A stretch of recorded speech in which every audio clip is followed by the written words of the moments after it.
Broadcasting live from the Subaru of Gwinnett studio inside the Sonesta Gwinnett Place Atlanta Hotel. It's time for Travel Safely with Bryan Mulligan. Travel Safely is presented by Applied Information, creator of the Travel Safely smartphone app.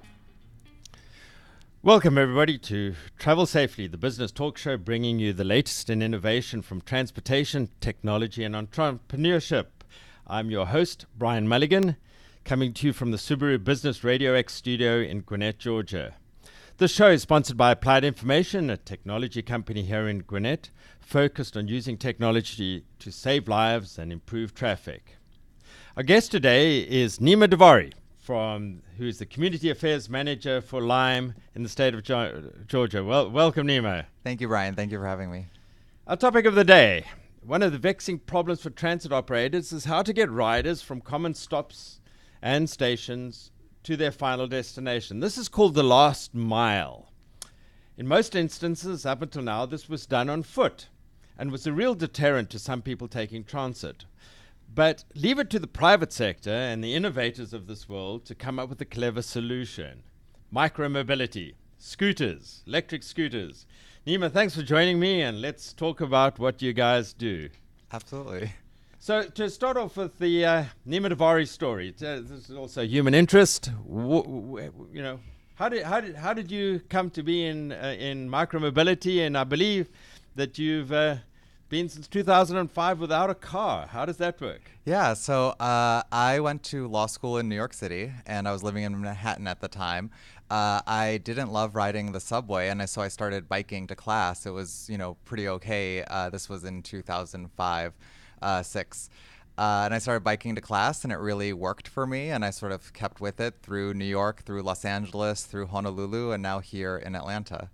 Prior to joining Lime, I was the director of development for the Hawaii Bicycling League, which is the statewide nonprofit for bicycle advocacy in Hawaii. And before that, I was an entertainment attorney. So it was a career shift. But again, having been an alternative transportation advocate since about 2005, 6, I was like one of the only people who would ride the bus in LA. I was at the bike league.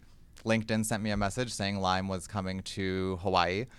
We had been following all of the dock-free bicycles on the mainland here through the bike league and seeing how they were really working. They do have a docked bike share system in Honolulu as well. So, staying in that space as it was evolving and growing, this was back in 2017-ish, 18.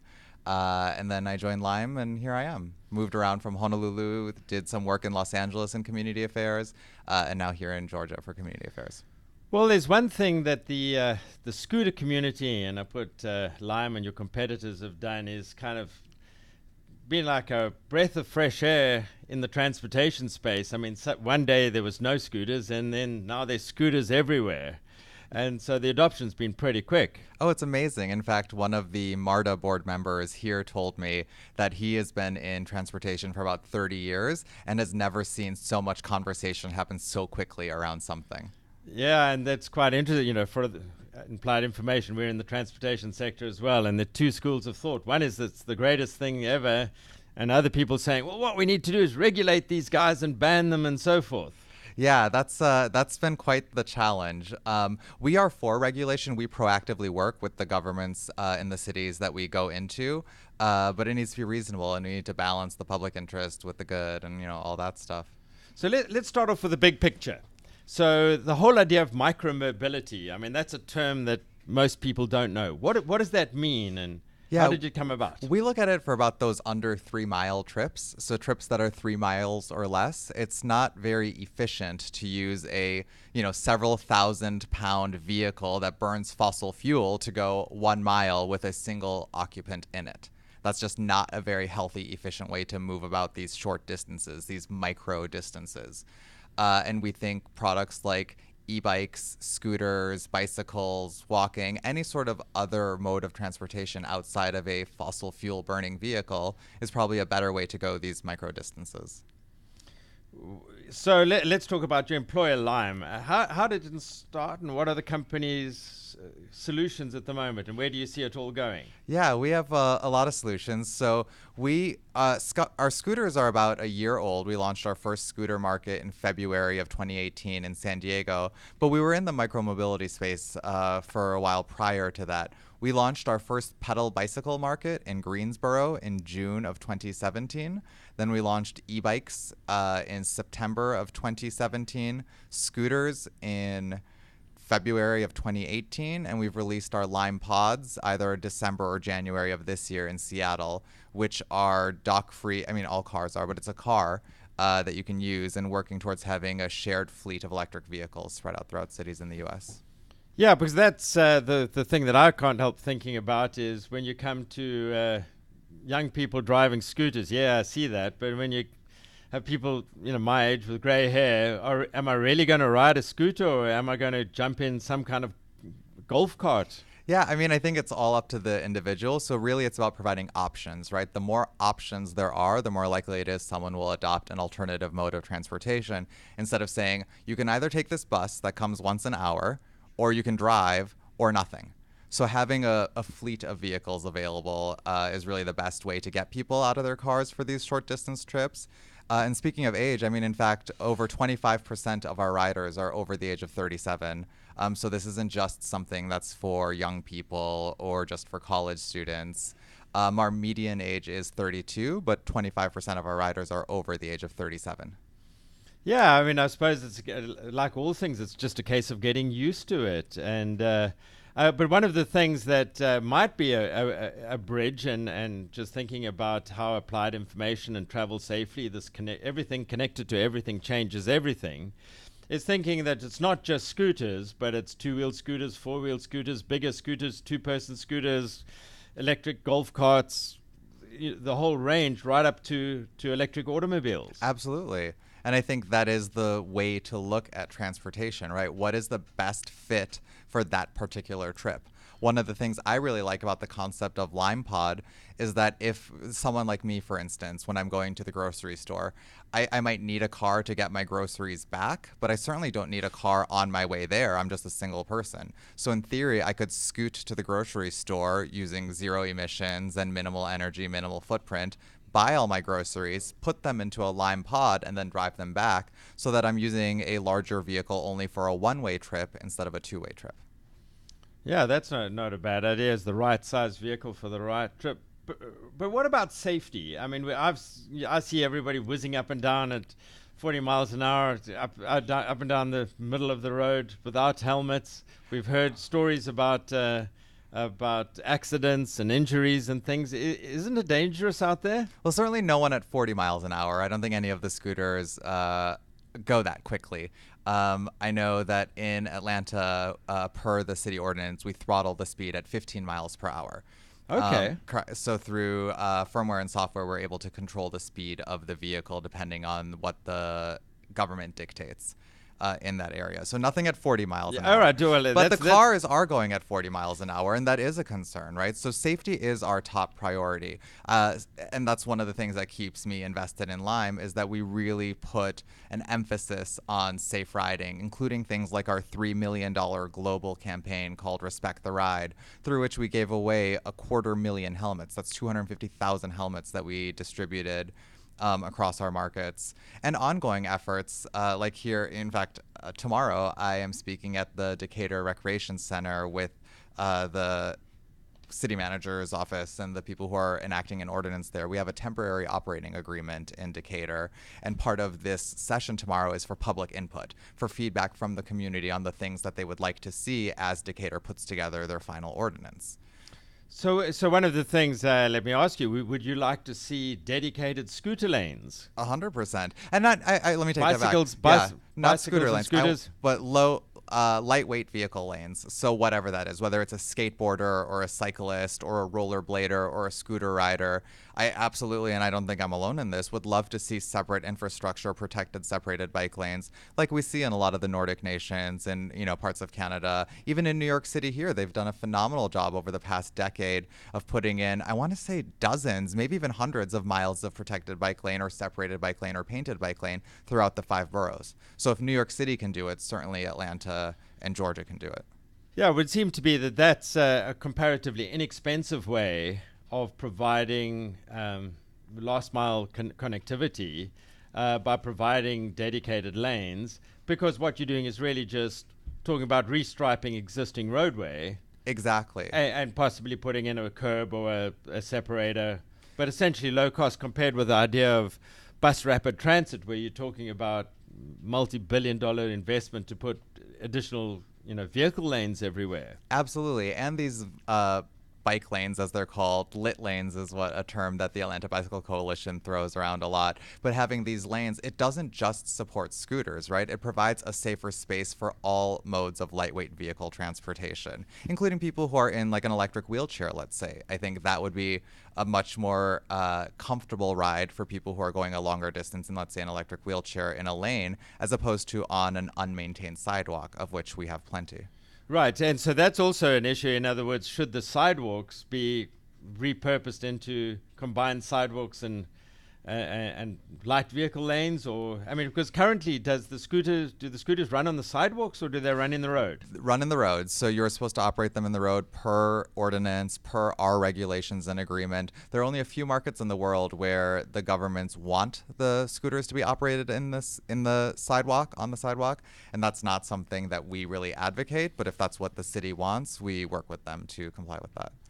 It would seem to me perhaps an idea, and maybe we can discuss this after the break, is perhaps the scooter folks and the alternative mobility folks getting together with folks like ourselves who mainstream transportation technology folks to possibly talk about some of the trade associations and the lobbying and advocacy groups that we participate in, which might make this whole transportation thing work better. So I guess they'll have to come back after the break to see what my answer is. Yeah, excellent. Yes. On that note, 30 seconds with Sarah.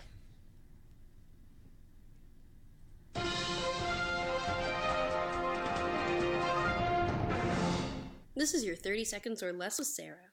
Volvo is demonstrating its commitment to Vision Zero in a big way. Vision Zero is an initiative to reduce the number of traffic fatalities on highways to zero, and Volvo's new take on the idea is to install in-car cameras. These cameras will monitor driver behavior, looking for distracted or intoxicated driving, and bring the car to a slow stop. This camera is specifically looking for you to take your hands off the wheel, your eyes off the road, or other behavior that might indicate some impaired driving. Critics claim that this might violate driver privacy, but the auto manufacturer has responded that no video will be stored. Back to you, Bryan. In case you are just joining us, this is Travel Safely with Bryan Mulligan, how to save lives, improve traffic, drive commerce, and help the environment. With our guest, Nami Daivari, who's the Community Affairs Manager for Lime in the state of Georgia. So let's talk about the idea of collaboration. Sometimes the tech industry and entrepreneurs get the reputation that all you guys are trying to do is poke everybody in the eye. That's definitely not the case.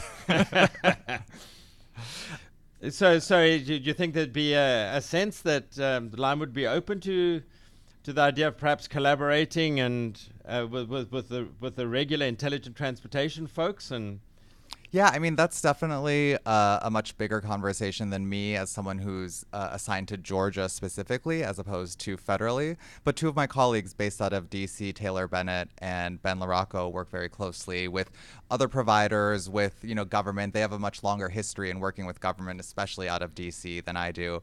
So I don't have any specific answers to that, but I know it's some ongoing conversations that we've been having with the other operators, with other stakeholders who are interested in seeing some sort of trade association or federal body or something like that. Right. It's one of the things that's quite interesting is that the city transportation infrastructure, there are 10,000 cities, counties, and states that buy, operate, and maintain traffic equipment. So what it is it's very diverse, it's very fragmented. And one of the things that perhaps is an idea, I know you're going to be speaking at ITS Georgia next month, but come along to our next meeting, which is tomorrow, on Wednesday. And what it is this is a panel session of, instead of being the private sector or the OEMs versus the government, the idea is to talk about the private sector and the government. And this would be a really, appropriate topic to maybe talk about is, this advent of scooters and how we work with the government just here in Georgia. Absolutely. So we do work with government really closely. Like, one of the things that I'm really proud of at Lime is since day one, since the very beginning of our company, we have shared all of our movement data, all of our mobility data freely with the governments and the college campuses on which we operate. So right now, the city of Atlanta and the city of Decatur, they have access to the very same tools that I use, to the same dashboards that I log into to look at our metrics. And we give all of that to the city so they can see how their streets are being used, how the scooters are performing, which neighborhoods, which stops are seeing the most ridership. And there's also MDS, Mobility Data Specifications, which is like an open source feed that I'm just learning all this. So I'm like a community organizer in alternative transportation. I am not a data scientist or anything like that. But the way one of my colleagues, Leon, explained it to me, who oversees our data, he explained it like a library. We have this whole trove of information and data. But when you go into a library, you're not looking to check out every single book. You're looking for very specific books from that library. And MDS allows the cities, through a partnership with, let's say, Remix or Populous or someone who synthesizes this information, to give the cities access to the information they're looking for, whether it's pickups and drop-offs or certain intersections or whatever that data is. Right. Because and I think that one of the key things that everybody's looking for is how to reduce congestion. So what we can do is perhaps, focus on that as some low-hanging fruit. If people using micromobility to get to transit, they're not driving a car. Yeah, and we have that data, which is amazing. So nationally, we're seeing about 30% of our rides are displacing a car trip, whether that's a personal car trip or an Uber or a Lyft or a taxi or some sort of other, fossil fuel burning vehicle. 30% nationally, and it's a little bit closer to 40% here in Atlanta. Same with stopping or starting at a public transit station. So we saw, I believe the number in Atlanta is 37% of our rides stop or start at a public transit station.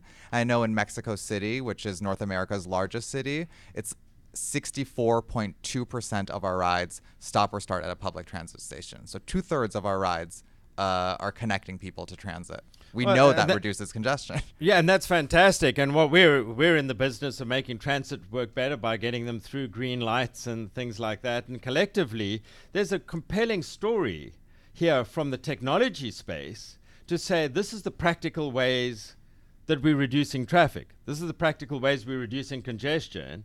And I think it behooves us as the technology guys to get this message out there. And certainly this program is part of that.